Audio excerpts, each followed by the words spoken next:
Every superpowered empire over the course of history has left its mark. The Soviets left an unmatched mechanical mind of experimental designs, from high-powered airplane boats to gigantic planes, helicopters, flying fortresses, and motherships. Here are some of the craziest Soviet machines that you won't believe exist. Number 1. The KM Ekranoplan. Quick, immune to mines, torpedoes, and anti-submarine nets, this monstrous vehicle, part ship and part airplane, was an experimental transport vehicle. Designed by the Central Hydrofoil Design Bureau in the 1960s to serve benefits from both worlds, the Ekranoplan was operated by 5 crew who could transport cargo weighing 544 tons while staying under the enemy radar.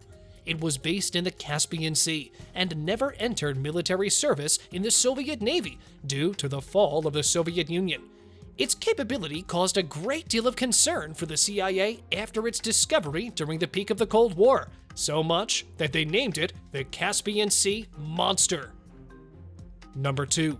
The ZIL 4904 Screw-Propelled Vehicle. This vehicle helped screw the terrain, just as the terrain screwed the Soviets.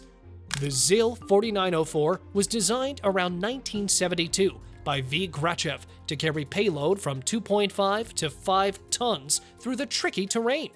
From deep snow in winter, swampy forests in the summer, to fragile ice in the spring and autumn, the vehicle was developed to be amphibious, propelled forward by 2 aluminum pontoons carved in a screw-like thread that churned through squishy terrain just as the screw twists into the wood.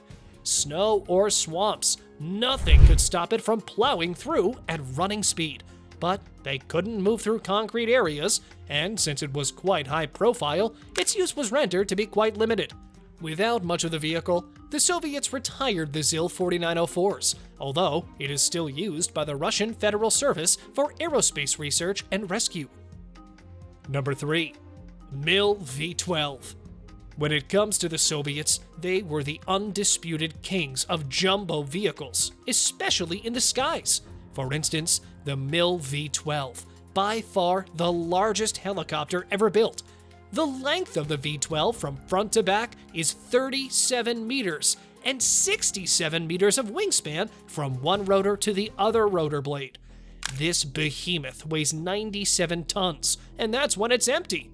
It was powered by dual rotors and is powered using a set of Soloviev D25F turboshaft engines that enable it to move 160 miles per hour with a range of just 310 miles.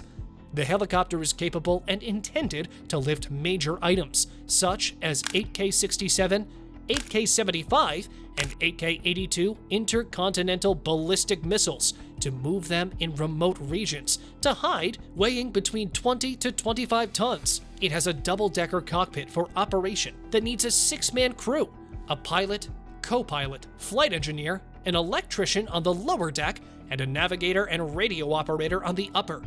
Its development was complete in 1962, but still took several years of testing until it was rendered useless, as the United States was able to easily track it with new satellites. Number 4. Yakovlev VVP-6. The Soviets surely wanted to have some sort of helicarrier of their own, and came out with an experimental design of a multi-rotor helicopter capable of vertical takeoff and landing. It was also able to provide support with a surface-to-air missile platform. The VVP-6 is 49 meters long and 6 meters wide in the fuselage, which is almost the size of a Boeing 777. It has 6 rotor blades, each powered by 2 turbofan engines, totaling it to 24 engines on a single vehicle. These rotors were designed just to lift it, but also to steady or slow to steer the craft, negating the use of a tail rotor. It could carry up to 50 tons of cargo, which could be anything from supplies, troops, and even heavy warheads that could be launched while in flight. It never progressed beyond the model stage. Number 5. Antonov AN-225.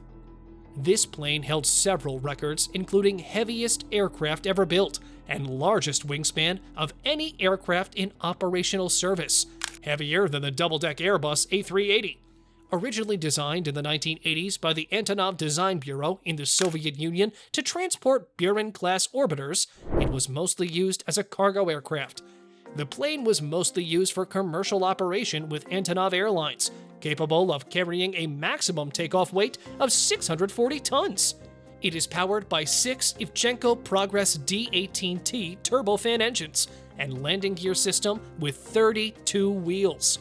Only a single plane was ever built, and a second aircraft was last brought up to 60 to 70% completion in 2009, but was abandoned due to a lack of interest and funding. Due to its size and uniqueness, it attracted a high degree of public interest. Unfortunately, the completed AN-225 was destroyed in the Battle of Antonov due to the 2022 Russian-Ukraine war. Number 6. The Sever-2 Aerosled. Using reindeers sounded quite obsolete, especially since the development of Soviet tech was on steroids.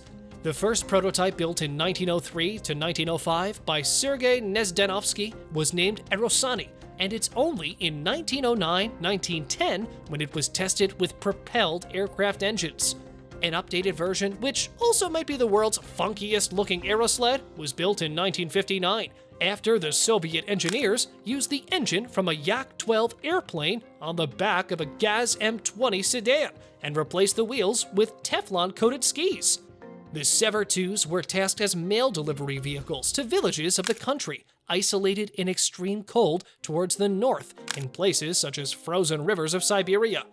This glorified mail car was beset with problems. It struggled to climb hills, and on narrow forest paths, it slid around hopelessly. And now, add to that the tight space for carrying the postal cargo.